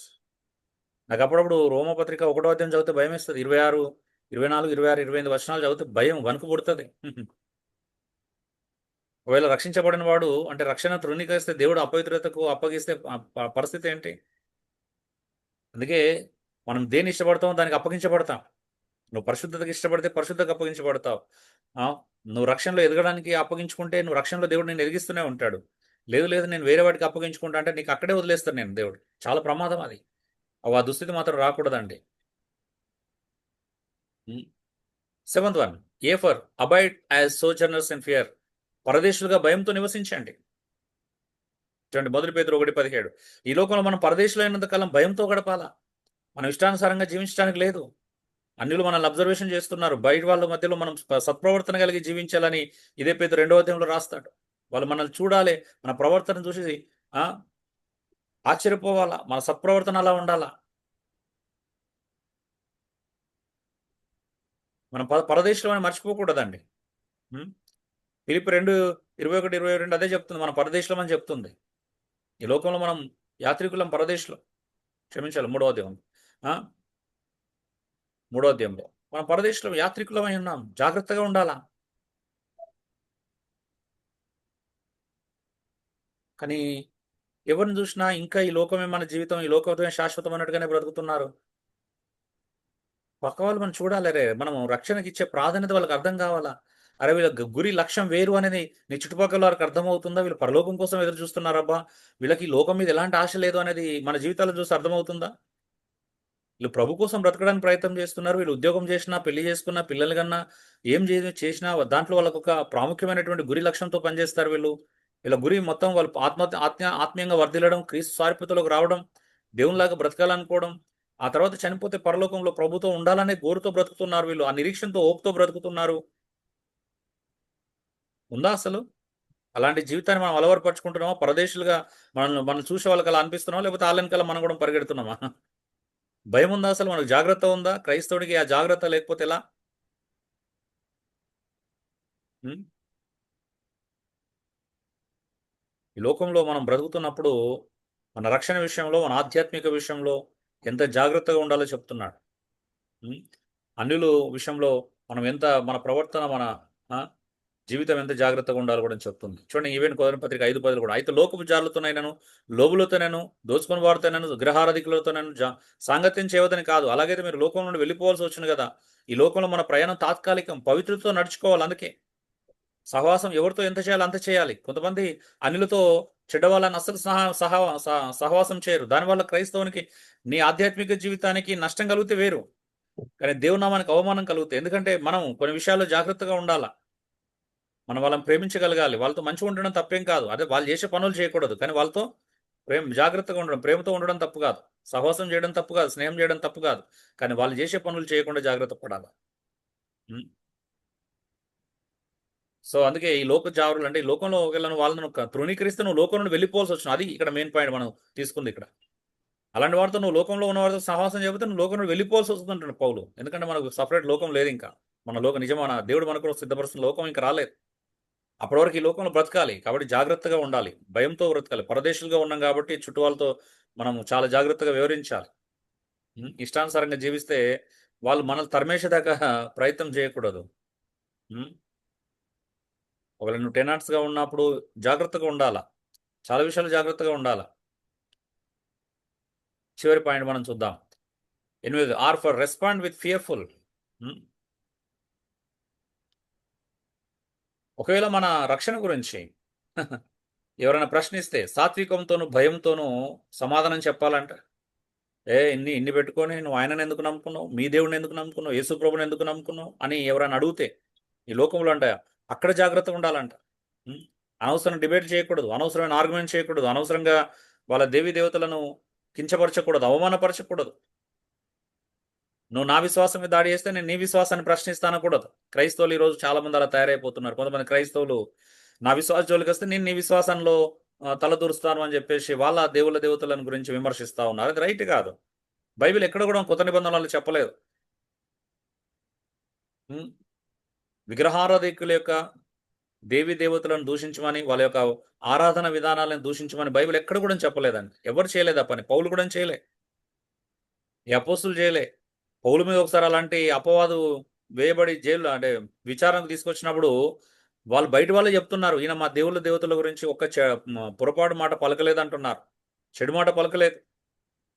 అలా నిలబడగలుగుతాం ఈరోజు. కొంతమంది మనం నిలబెడితే అలా మనం సోషల్ మీడియాలోనే 100 వీడియోస్ ఉన్నాయి వాళ్ళు ఎలా తప్పుగా మాట్లాడుతున్నారన్నది. అలా పౌల్లాగా నిజాయితీగా, యథార్థంగా, నీతిగా ఈయన మా దేవతల గురించి అసలు ఏం మాట్లాడలేదు, విమర్శించలేదు అని చెప్పగలుగుతారా? ఈరోజు కొంతమంది అంటే ఆ పేర్లు కూడా వినడానికి అంటే చెప్పడానికి నాకు ఇబ్బందిగా ఉంది. సో వాళ్ళు దేవుణ్ణి ఒకవేళ నిజంగా కేసు వేసారు అనుకోండి, దేవుని దగ్గర కోర్టులో నువ్వు నిందించింది నిజమేనంటే అబద్ధం అని తెలుతుందా అంటే తేలనే తెలియదు. నిందించింది నిజమని వాళ్ళ వీడియోస్ బయట పెడతాయి. అవి అలా అయిపోయింది. దయచేసి ఇప్పుడు గాస్పల్ అంటే నీ విశ్వాసాన్ని భయంతో వణుకుతో చెప్పాలి. నీ విశ్వాసం గురించి అడిగినప్పుడు చెప్పాలి. అంతేగాని వాళ్ళ దేవుళ్ళు మీ బైబిల్లో తప్పులు ఉన్నాయని అంటే మా బైబిల్లో తప్పులు లేవని చెప్పు. అది తప్పు కాదండి, అది నువ్వు తప్పుగా అర్థం చేసుకున్నావు మాత్రమే బైబిల్ దాని యొక్క సందర్భం ఇదని చెప్పు. అంతేగాని అంటే మరి మీ మీ మీ మీ గ్రంథాలలో ఉన్న తప్పుల సంగతి ఏంటి అని అడుగుతాడు. దాని అర్థం ఏంటిది? దాని అర్థం ఏంటి? నీ గ్రంథంలో నాకు ఇలా లోపం ఉందని చెప్తున్నావు అంటే నీ గ్రంథాలు కూడా ఉంది అని అంటే దాని అర్థం ఏంటిది? నా గ్రంథంలో ఉందని ఒప్పుకుంటున్నట్ట మరి అప్పుడు బైబిల్ గౌరవించినట్టేనా? బైబిల్ పట్ల బైబిల్లో నువ్వు తప్పులు ఉంటున్నాయని, పాపం ఉందని ఒప్పుకున్నట్ట? బైబిల్లో దేవుడు పాపం చేయమని ప్రోత్సహిస్తున్నట్టు నువ్వు అంగీకరించినట్టు అవదా అప్పుడు? ప్రశ్నకు ప్రశ్న సమాధానం కాదు. నిజంగా ఎవరైనా అనవసరంగా మాట్లాడితే అది వదిలేయండి. కానీ ఎవరైనా ఇక్కడ మాట్లాడేది ఏంటంటే నిజమైనటువంటి అపోలోజిటిక్స్ అంటే ఇదే అండి. అపోలోజిటిక్స్ అంటే ఏంటిది? డిబేట్ చేయడం కాదు. అపోలోజిటిక్స్ అంటే అర్థం ఏంటిది అంటే ఇది అంట. నిజమైన అపోలోజిటిక్స్ అర్థం ఏంటంటే ఇక్కడ ఉంది దాని డెఫినేషన్. మనలో ఉన్నటువంటి నిరీక్షణను గురించి హేతు అడుగు ప్రతివానికి సాత్వికంతోనూ భయంతోనూ సమాధానం చెప్పడం. సమాధానం అనే పదం ఉంది కదా, అది అపోలోజిటిక్స్ అంట.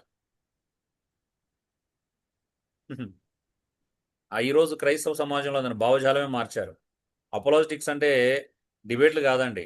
డిబేట్ అని ఎక్కడ దాని భావజాలం రూట్ వర్డ్లో ఎక్కడ కూడా కనిపించదు. ఏ సందర్భంలో కూడా కనిపించదు. డిబేట్ కాదు అది.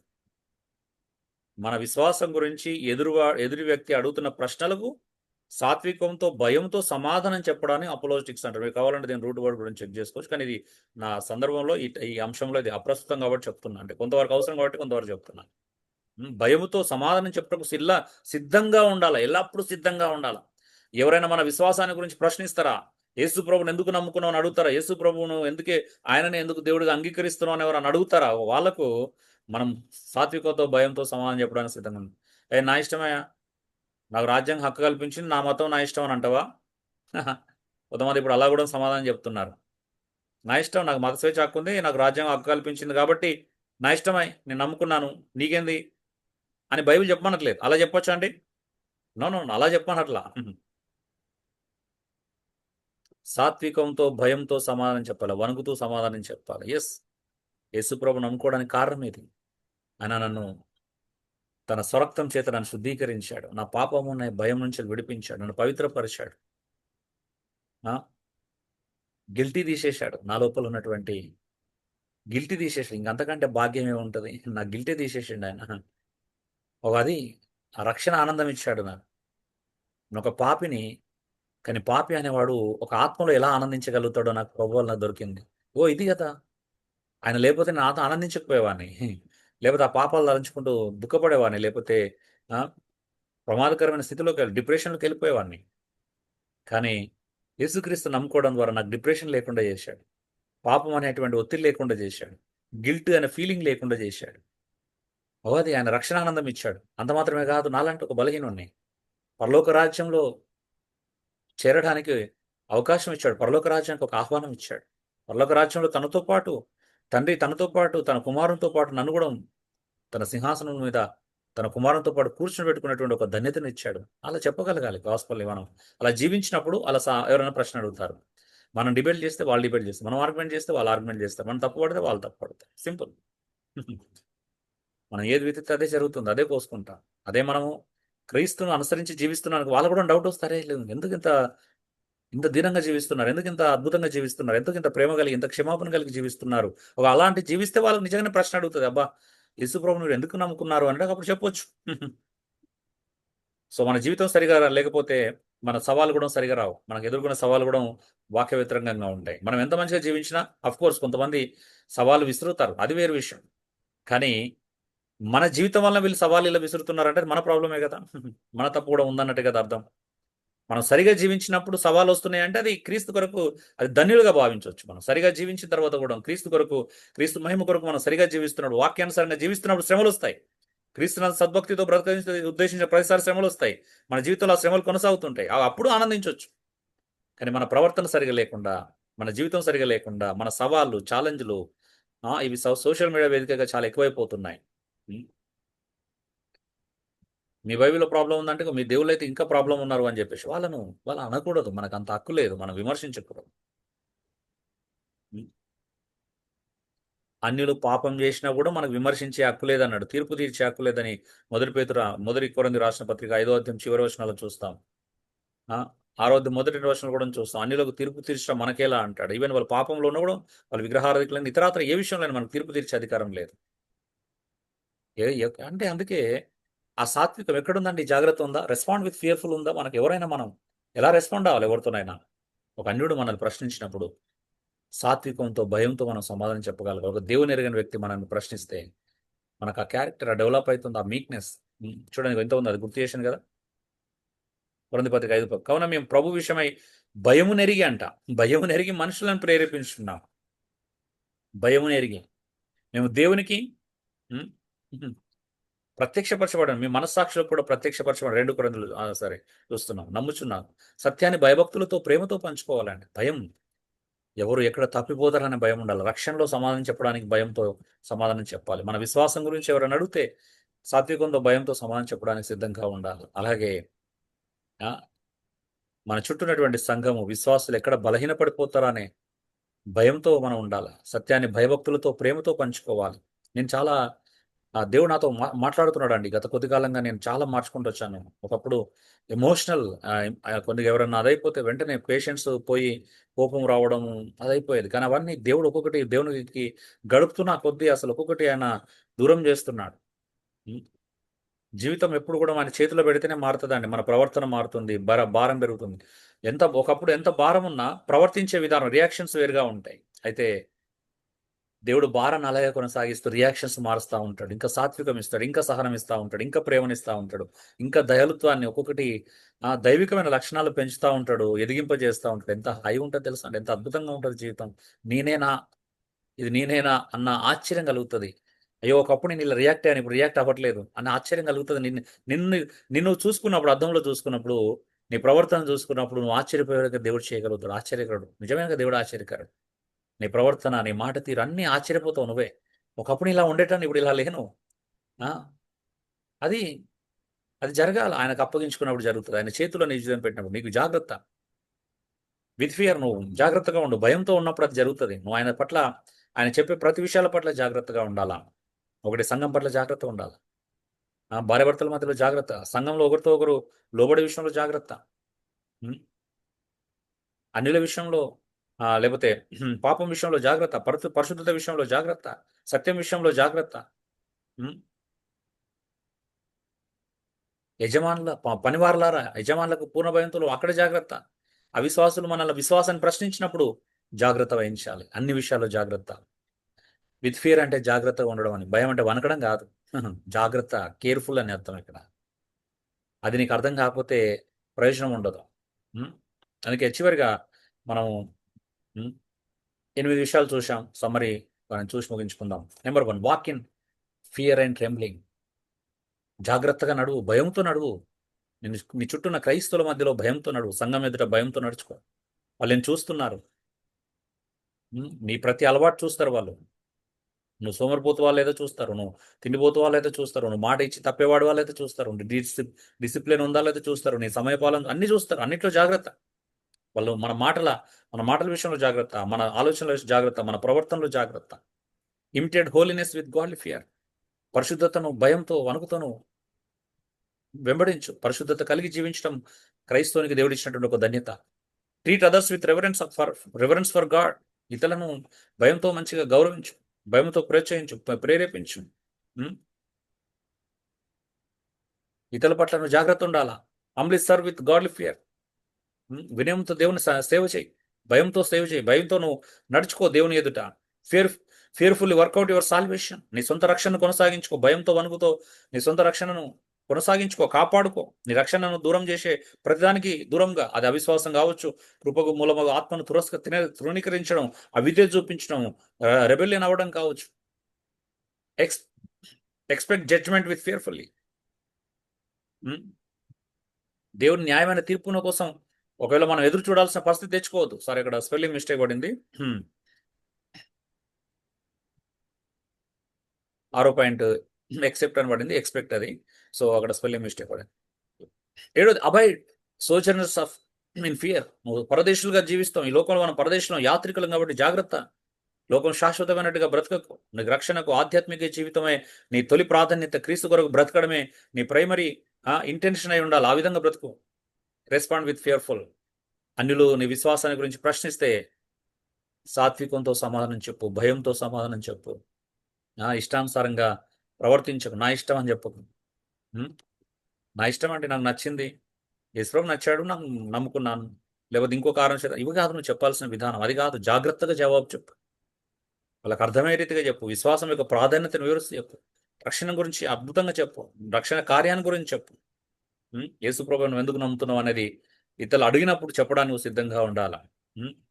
ముగింపు చివరిగా, విత్ ఫియర్ అనగా భయంతో కూడిన జీవితం అంటే భయపడుతూ బ్రతకడం కాదు, కానీ దేవునికి గౌరవం, ఆత్మీయ శుద్ధత, వినయము మరి కృతజ్ఞతతో జీవించడం. భయం అంటే అనగా నువ్వు భయపడుతూ కూడిన జీవితం కాదండి. వణుకుతూ అంటే గజగజ వణికిపోయి ఏం చేయకుండా నేను ఇక్కడ కథలోని ఇక్కడ మూల కూర్చుంటా అనే భయం కాదు. అలా బ్రతకడం కాదు, అలా భయపడుతూ బ్రతకడం కాదు. విత్ ఫియర్ అంటే ఏంటిదంటే దేవుని గౌరవించడం. దేవుని గౌరవించడం అంటే ఏంటిది? ఆయన మాట వినడం, ఆయన చెప్పింది చేయడం, ఆత్మీయ శుద్ధి కలిగి జీవించడం, వినయం కలిగి జీవించడం, మరి మన జీవితంలో దేవుడు చేసినటువంటి రక్షణ కార్యాన్ని బట్టి కృతజ్ఞత కలిగి జీవించడం, ఆయనకు కృతజ్ఞత చూపించడం, మన మాటల్లో, మన ప్రవర్తనలో, ప్రతి విషయంలో ఆయన కృతజ్ఞత కలిగి జీవించడం. ఇంత గొప్ప రక్షణ ఇచ్చావు అని మనం కృతజ్ఞత కలిగి జీవించడం అంటే. డియర్ బ్రదర్స్ అండ్ సిస్టర్స్, మనకు గొప్ప వాగ్దానం ఉంది. ఇశ్రాయేల్ ప్రజలు దేవుడు వాగ్దానం చేశాడు. ఆయన ఒక విశ్రాంతిలో ప్రవేశించిన వాగ్దానం ఇంకా నిలిచి ఉండగా, మీలో ఎవడైనా ఆ వాగ్దానం పొందకుండా తప్పుకోనని భయం కలిగి ఉండాలి. దేవుడు ఇశ్రాయేల్ ప్రజలకు వాగ్దానం ఇచ్చాడు. ఆ వాగ్దానం ఏంటిదంటే విశ్రాంతి. దేవుడు ఒక శాశ్వతమైన విశ్రాంతి. విశ్రాంతి అంటే వాళ్ళు 7th డే సబ్బాత్ అనుకున్నారు. కాదు. ఒకవేళ ఆనాడే విశ్రాంతి అనుభవించితే మరొక దినం అని బైబిల్లో మెన్షన్ చేయకపోతుందని చెప్తున్నాడు. సో ఇది శాశ్వతమైన విశ్రాంతి, దేవునిలో దొరికేటువంటి అద్భుతమైనటువంటి విశ్రాంతి. ఇది ఆత్మ సంబంధమైనటువంటి విశ్రాంతి. ఇంకో ఈ విశ్రాంతి నువ్వు కోల్పోతే ప్రయోజనం ఉండదు. అందుకే దేవుడు మనకి ఇచ్చే విశ్రాంతి కోసం ఎదురు చూద్దాం. ఇక్కడ విశ్రాంతి కోసం చూడకండి దయచేసి. ఇక్కడ కేవలం ఫిజికల్గా నువ్వు అలసిపోతే విశ్రాంతి తీసుకోవచ్చు, కానీ నిజమైన విశ్రాంతి ఇక్కడ దొరకదు. ఆత్మలో మనం సమాధానాన్ని అనుభవిస్తాం, కానీ ఒక నిజమైనటువంటి మనకు సంపూర్ణమైనటువంటి విశ్రాంతి వచ్చేటువంటి ఒక రోజు మనకు ఉంది. అందుకే భయం కలిగి మన జీవితాన్ని కాపాడుకుందాం. మరొక వైపు మన రక్షణకు దూరం చేయాలని సాతాను కూడా మనల్ని తెగ ప్రయత్నాలు చేస్తూ ఉంటాడు. కానీ మనం స్ట్రాంగ్గా ఉన్న సాతాను కూడా మనల్ని ఏమీ చేయలేడు. అందుకే క్రీస్తుకు విధేయులు అవుతాం. దేవుడు అంటే జాగ్రత్త, దేవుడు అంటే భయం, తప్పు విషయాలు జాగ్రత్త, అపరిశుద్ధత అంటే అవిశ్వాసం అంటే జాగ్రత్త. నన్ను చాలా విషయాలు మనం భయం కలిగి ఉండాలి. అప్పుడే నీ రక్షణ, నువ్వు నిలబడతావు, నువ్వు ఆధ్యాత్మికంగా వర్తిల్లాలి. అప్పుడే నీ వల్ల 10 మందికి మేలు కలుగుతుంది, 10 మందికి ఉపయోగకరంగా ఉంటుంది, 10 మంది నీ వల్ల ఆశీర్వదించబడతారు, నీ వల్ల వెలిగించబడతారు. క్రైస్తవుడు వెలిగించే స్థాయిలోనే ఉండాలి. అందుకే క్రైస్తవుడు ఒక సహోదరుడు అన్నట్టు we are tree planters, not tree cutters. అందుకే మన వల్ల ఎవరి విశ్వాసం సన్నగిల్లకూడదు. మనం నాటే వాళ్ళమే కానీ కూల్చే వాళ్ళం కాదండి. మనం నాటే వాళ్ళమే. క్రైస్తవుడు నాటేవాడిగా ఉండాలి కానీ ఒక వ్యక్తి యొక్క విశ్వాసాన్ని కూల్చేవాడిగా ఉండకూడదు. క్రైస్తవుడు ప్రతి ఒక్కరి జీవితంలో ఆశీర్వాదకరంగా మారాలి. వాళ్ళ విశ్వాసాన్ని ఎదిగింపచేయాలి. వాళ్ళ విశ్వాసాన్ని మనం బలపరచగలగాలి, స్థాయిలోకి రావాలి. అంతేగాని నీ బలహీన చేతల, నీ అజాగ్రత్త వల్ల, నీ బలహీనత చేత, నీ భయం లేనితనం వలన ఇతరులకి నీ వల్ల ఆధ్యాత్మిక నష్టం కలగకూడదు. ప్రపంచంలో నువ్వు ఎవరికి ఏ రకమైన నష్టం కలిగించకూడదు. అది తెలుసా నీకు? ఏ రకమైన నష్టం కలిగించకూడదు. ఉమ్. నీ వల్ల నీ అంటే నీ సొంతగా అలా ఉద్దేశపూర్వకంగా నష్టం కలిగించకూడదు. సో జాగ్రత్త. దేవుడు మనల్ని ప్రేమిస్తున్నాడు, మనల్ని తనతో ఉంచుకోవాలని ఆశపడుతున్నాడు, మనం ఆధ్యాత్మికంగా ఉన్నతమైన స్థాయిలో ఉండాలని కోరుకుంటున్నాడు. కాబట్టి ఈ లోకంలో బ్రతుకుతున్నంత కాలం, సమాజంలో బ్రతుకుతున్నంత కాలం, సంఘంతో బ్రతుకుతున్నంత కాలం, ఈ లోకంలో ఉన్నంత కాలం మన అన్ని విషయాలు జాగ్రత్తగా ఉందాం. మన మాట, ఆలోచనలు, ప్రవర్తన, భక్తి, ఆధ్యాత్మిక జీవితం పట్ల, పాపం పట్ల, అన్ని విషయాల్లో కేర్ఫుల్గా ఉందాం, జాగ్రత్తగా ఉందాం. ప్రార్థన చేసుకుందాం. Thank you Lord. Thank you Jesus. పరిశుద్ధులైనటువంటి తండ్రి, నీకు స్తోత్రాలు ప్రభా. నువ్వెంతో మహోన్నతుడు, గొప్పవాడవు. అల్పులమైన మాకు ప్రభా మీరు ఇచ్చినటువంటి గొప్ప కృపకై నీకు స్తోత్రాలు. ఎంత ఆశ్చర్యం ప్రభా, ఎంత అద్భుతం, ఎంత ప్రేమ ప్రభా మేమంటే. మా ఆత్మలు నశించిపోకూడదని, మేము రక్షణలో ఎదగాలని, నువ్వు కోరుకున్నట్టుగా మేము జీవించాలని, పరిశుద్ధంగా, పవిత్రంగా ఉండాలని, మా తోటి సహోదరులకు మేము ఆశీర్వాదకరంగా, వెలుకరంగా ఉండటానికి తగు జాగ్రత్తలు ఎలా తీసుకోవాలని నేర్పించాం. అవిశ్వాసాల మధ్యలో ఎలా జాగ్రత్తగా ఉండాలో చెప్పు. అలాగే ప్రభా, పనిచేసే చోట యజమానుల దగ్గర ఎంత జాగ్రత్తగా ఉండాలో చెప్పారు. భార్య భర్త దగ్గర ఎంత జాగ్రత్తగా ఉండాలో చెప్పారు. పనివాళ్ళు యజమానుల దగ్గర జాగ్రత్త గురించిన జాగ్రత్త, విశ్వాసి ఎదుట ఉండాల్సిన జాగ్రత్త ప్రభా, నాయకులు సంఘం ఎదుట ఉండాల్సినటువంటి జాగ్రత్త, సంఘంతో ఉండాల్సిన జాగ్రత్త, చాలా జాగ్రత్తల గురించి నేర్చుకున్నాం. అవిశ్వాసులు ప్రశ్న అడిగితే వాళ్ళకి ఎలా సమాధానం చెప్పాలో జాగ్రత్త ప్రభా. అన్ని విషయాలు మేము జాగ్రత్తగా ఉండడానికి సహాయం దయచేయండి, కృప చూపించండి. మేము బలహీనం ప్రభా, చాలా విషయాలు బలహీన పడిపోతూనే ఉన్నాం, కానీ కవర్ చేసుకుంటున్నాం ప్రభా. బలహీనతలు సహజం అనుకొని ఆ బలహీనతలు కొనసాగించడానికి కొంతమంది ఇష్టపడుతున్నారు. ఓవర్కమ్ చేయాలి, జయించాలి, నీలో పరిపూర్ణతలో నువ్వు పిలుస్తున్నావు, నువ్వు పరిపూర్ణతలో ఉండాలని కోరుకుంటున్నావు, పరిపూర్ణతలో మేము ఎదగాలని కోరుకుంటున్నాం అనేటువంటి ఆ పిలుపును మేము గౌరవించలేకపోతున్నాం. పరలోకపు తండ్రి పరిపూర్ణుడు కనుక మీరు కూడా పరిపూర్ణులు అంటే ప్రభా నువ్వే స్వయంగా బోధించావు. అది మేము రీచ్ కాలేకపోతున్నావు, దాన్ని అర్థం చేసుకోలేకపోతున్నాం. మా పిలుపు ఇక్కడతో ఆగలేదు. మా పిలుపు చాలా శ్రేష్టమైంది ప్రభా. తండ్రి అనే దేవుని పోలి నడుచుకునేది. తండ్రి పరిపూర్ణుడైనట్టుగా మేము కూడా పరిపూర్ణంగా ఉండాలని పిలుపు ప్రభా. కనుక మా ప్రేమలో కానీ ఇతరాతర విషయంలో ఏ విషయంలో మేము బలహీన పడిపోయి మేము సమర్థించకుండా ఉండకుండా, నేను మారాలి కదా, నేను క్రైస్తవుని కదా. ఎఫ్ఎస్సి 5:1 కూడా పిలుపు చాలా ఉన్నతంగా ఉంది. ప్రియులైన పిల్లల వాళ్ళు దేవుని పోలి నడుచుకునేంత పిలుపు మనకి ఇచ్చారు. అలాంటి స్థాయి ఇచ్చారు ప్రభు, అలాంటి ఒక స్థానం కల్పించారు. మేము అలా ఉండాలని కోరుకుంటున్నారు. మేము నిర్లక్ష్యం చేస్తున్నాం, నీ మాటలను పఠించుకోవట్లేదు. దయచేసి కృప చూపించండి, అలా మారడానికి సహాయం దయచేయండి. మా శ్రేష్టమైన ఉన్నతమైన పిలుపు తగినట్టుగా బ్రతకడానికి సహాయం దయచేయండి. లోకం నుండి, చీకటి నుండి ఆశ్చర్యకరమైన వెలుగులోకి మమ్మల్ని పిలుచుకున్నటువంటి ఆ పిలుపును ప్రభా జాగ్రత్త కాపాడుకోవడానికి సహాయం దయచేయండి.